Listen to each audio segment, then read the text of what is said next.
El Señor esté con vosotros. Lectura del Santo Evangelio según San Mateo. En aquel tiempo Jesús salió de casa y se sentó junto al mar, y acudía a él tanta gente que tuvo que subirse a una barca. Se sentó y toda la gente se quedó en pie a la orilla. Les habló de muchas cosas en parábolas. Salió el sembrador a sembrar. Al sembrar, una parte cayó al borde del camino. Vinieron los pájaros y se la comieron. Otra parte cayó en terreno pedregoso, donde apenas tenía tierra, y como la tierra no era profunda, brotó enseguida, pero en cuanto salió el sol se abrasó y por falta de raíz se secó. Otro cayó entre abrojos, que crecieron y se ahogaron. Otra cayó en tierra buena y dio fruto, 100, otro 60 y otro 30. El que tenga oídos, que oiga. Se le acercaron los discípulos y le preguntaron: ¿por qué les hablas en parábolas? Él les contestó: a vosotros se os ha dado a conocer los secretos del reino de los cielos, y a ellos no. Porque al que tiene se le dará y tendrá de sobra, y al que no tiene se le quitará hasta lo que tiene. Por eso les hablo en parábolas, para que miren sin ver y escuchen sin oír ni entender. Así se cumple la profecía de Isaías. Oiréis con los oídos sin entender, miraréis con los ojos sin ver, porque está embotado el corazón de este pueblo. Son duros de oído, han cerrado los ojos para no ver con los ojos, ni oír con los oídos, ni entender con el corazón, ni convertirse para que yo les cure. Pero bienaventurados vuestros ojos porque ven, y vuestros oídos porque oyen. En verdad os digo, muchos profetas y justos desearon ver lo que veis y no lo vieron, oír lo que oís y no lo oyeron. Vosotros pues oíd lo que significa la parábola del sembrador. Si uno escucha la palabra del reino sin entenderla, viene el maligno y roba lo sembrado en su corazón. Esto significa lo sembrado al borde del camino. Lo sembrado en terreno pedregoso significa el que escucha la palabra y la acepta enseguida con alegría, pero no tiene raíz, es inconstante, y cuando viene una dificultad o persecución por la palabra, enseguida sucumbe.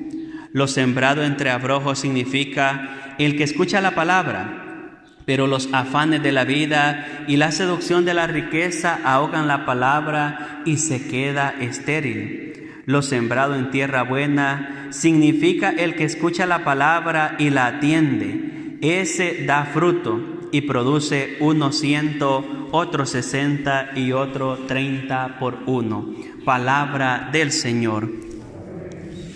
Tengan la bondad de sentarse, queridos hermanos. Hoy somos invitados en este domingo 15 del tiempo ordinario a reflexionar sobre la fuerza de la palabra de Dios. Hemos escuchado el texto de la primera lectura que nos narra una experiencia que todos conocemos, la de la lluvia y la de la nieve. Dice el profeta: así como la lluvia y la nieve cae y empapa la tierra y hace que la tierra sea fecunda, de igual manera es la palabra de Dios con nosotros. Cada vez que la palabra llega a nosotros, dice el profeta, produce un efecto en nosotros. Claro, la lluvia y la nieve, ¿qué es lo que hacen con la tierra? Harán que haya mejores cerezas, harán que haya mejores cultivos, pero también harán brotar mucha maleza y mucha cosa que no aprovecha a la tierra. Ahora la pregunta es, y si la palabra de Dios es como la lluvia y la nieve que toca la tierra y la hace producir, ¿qué produce en nosotros? ¿Produce buenos frutos o solo produce maleza? Porque puede también provocar eso, puede también provocar una reacción negativa si no la sabemos acoger. Entonces, Hermanos, hoy somos invitados a reflexionar sobre la fuerza de la palabra. En el Génesis recordamos que es la palabra de Dios quien crea todo. Y dijo Dios que se haga la luz y la luz se hizo. Y dijo Dios que el firmamento se haga y el firmamento se hizo. Es decir, es la fuerza de la palabra la que crea todo. Y esa palabra de Dios es eficaz, es decir, se pronuncia y provoca una acción. Contrario a nosotros, seres humanos, que a veces decimos o acordamos algo y después hacemos lo contrario. Muchas veces, lamentablemente, aún firmando un contrato, nos cuesta cumplir con lo pactado. Entonces, la palabra de Dios es eficaz, se pronuncia y provoca una acción. No es solo palabra que suena, no es solo campana o lata que suena, sino que produce una acción. Y esa palabra de Dios que ha creado todo, esa palabra de Dios que es eficaz, se ha encarnado en Jesucristo, se ha hecho uno de nosotros en Jesucristo para ofrecernos la salvación. Y esa palabra es la que nos reúne cada domingo, la que nos convoca y la que nos instruye. El texto del Evangelio de Mateo 13 que hemos escuchado comienza lo que se llama discurso de las parábolas. ¿Y qué es lo que hace Jesús? Dice San Mateo, aquel día Jesús salió de su casa y se sentó. Jesús no pronunció ninguna palabra. Lo primero que hizo es salir de su casa, sentarse junto al mar y empieza a reunirse la multitud. Empieza a reunirse. Y cuando ya se había reunido la multitud, ¿qué hace Jesús? Les habla, les instruye. Lo mismo que hacemos cada domingo. Jesús nos está esperando en el sagrario. Nosotros nos reunimos antes de la misa. A lo mejor nos saludamos, charlamos un poco, nos preguntamos cómo estamos. Y después entramos al templo. ¿Y qué hacemos? Dejamos que Jesús, dejamos que su palabra nos instruya y nos hable al corazón. Y luego damos un paso más. Dejamos que Él nos alimente con la Eucaristía. Cuando venimos a la misa es como cuando vamos a un restaurante. Primero tomamos el menú, la carta, y eso es lo que hacemos con la palabra, y después pasamos a lo bueno, pasamos a la comida. Así en la misa nosotros primero vamos meditando la palabra y después pasamos al banquete de la Eucaristía.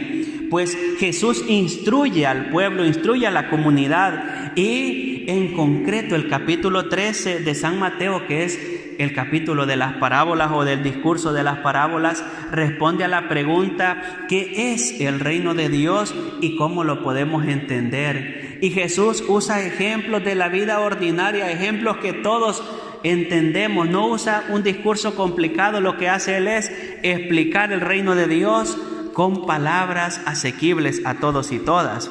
Y hoy nos habla de el sembrador. Dice que el reino de Dios, que la palabra de Dios que se predica es como la acción que hace el sembrador. Claro, en aquel momento la manera de sembrar era contraria a la nuestra, que sembramos un cerezo a 2 metros del otro. No era esa manera. Iba sembrando y tiraba la semilla, y esta semilla iba cayendo a lo largo del camino.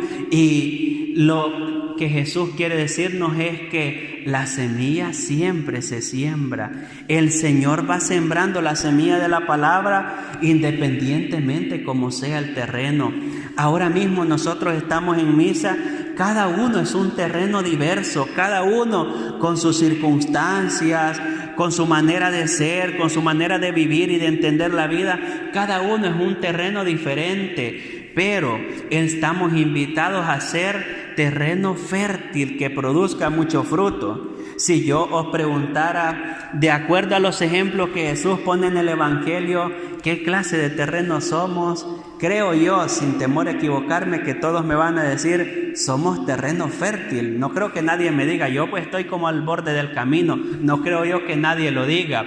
Pues como creo que la mayoría va a responder que somos terreno fértil, yo os quiero invitar a considerar las 4 maneras de ser terreno fértil, por si alguno no está convencido todavía o siente que le cuesta.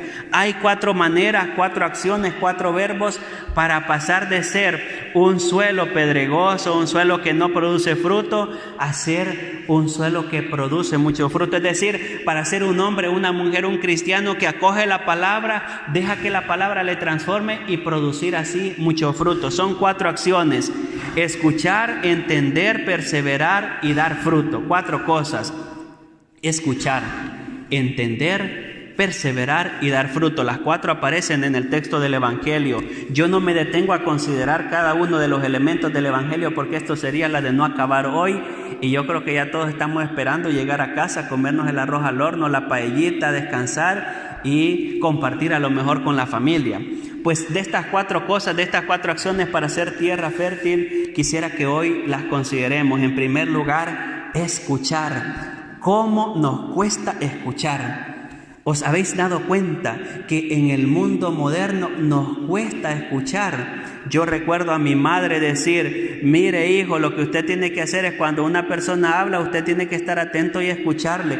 Nosotros no, uno va al bar y habla todo el mundo y nadie escucha, no se entera uno. No se entera nadie porque todos hablando. Hoy, gracias a Dios, nos han puesto bozales, la mascarilla, y por lo menos así estamos un poco calladitos algunos. Pero nos cuesta escuchar. ¿Se han dado cuenta de esto? ¿Por qué fracasan los matrimonios? Porque quiere hablar el marido y la mujer a la vez y nadie quiere escuchar. Hombre, así la cosa no funciona. ¿Por qué fracasan muchas cosas? Porque si todos hablamos a la vez y nadie escucha, entonces la cosa no va a funcionar. Es importante escuchar, y escuchar es o equivale a decir abrir los oídos físicos y también el corazón. Es abrir los oídos físicos, la mente y el corazón. Es dejar que la palabra me hable a mí. Este es el punto para escuchar la palabra. Dejar que la palabra me hable a mí. Cuando yo leo el día lunes, mañana voy a leer las lecturas del próximo domingo, lo primero que yo me pregunto es: ¿qué me dice a mí, Arnulfo Delgado? ¿Qué me dice ese evangelio? No lo que yo os voy a decir, no lo que yo os voy a predicar el domingo, sino a mí, ¿a qué me invita la palabra? Ese es el punto. Para escuchar hay que tocar nuestra conciencia, no pensar en la mujer o esta palabra es buena para el marido, para la suegra. No, es para ti y para mí, para cada uno de nosotros. En segundo lugar, entender. Para entender la palabra hay que pedir la luz del Espíritu Santo. Si fue el Espíritu Santo quien la inspiró, pues ¿quién mejor para ayudarnos a entenderla que aquel que la inspiró? Y aquí nos ayuda el magisterio de la iglesia. Y aquí nos ayuda que nosotros, los cristianos del siglo XXI, vamos a YouTube, vamos a Facebook, a Instagram y todas las redes sociales, o la radio y la televisión, y siempre hay alguien predicándonos la palabra. La tenemos más fácil todavía nosotros. Entender al estilo de María. Dice el Evangelio de Lucas que María, aunque no lograba entender al 100% lo que vivía el niño Jesús, lo que hacía es lo meditaba en su corazón, lo guardaba en su corazón. En tercer lugar, perseverar. Y aquí la cosa se complica, porque hay que ser realistas. Uno de los males del siglo XXI es que vivimos una flojera tremenda. Vivimos una flojera tremenda, y la prueba de ello es que si la iglesia no nos obligara a ir a misa en domingo, muchos no fueran a misa en domingo. Vivimos una flojera tremenda. La gente dice: voy a hacer dieta porque me lo ha dejado el médico, empezó 3 días y después se le olvida la dieta. La gente dice: voy a rezar el rosario toda la semana, empezó el primero, el segundo día, después no lo hace. Decimos: me voy a leer este libro, y ahí lo tenemos tirado y nunca pasamos de leer el libro. Nos hemos vuelto muy inconstantes. Pues para ser cristiano, para ser terreno fértil, para dar fruto, hay que perseverar. Es decir, hay que salir de la zona de confort, de la pereza, y empezar a trabajar. Y por último, dar fruto. Es un camino que no se puede disociar, que no se puede separar. El que escucha atentamente la palabra de Dios la va a ir comprendiendo poco a poco. Eso le ayudará a perseverar y le llevará en último término a dar fruto. Pues hoy dirijamos la mirada al Señor y digámosle: Señor, dame oído de discípulo, dame oídos atentos, dame un corazón atento a tu palabra, para que meditándola, para que dejándome instruir por tu palabra me cambie, me transforme el corazón y así pueda dar frutos de vida eterna. Profesemos la fe.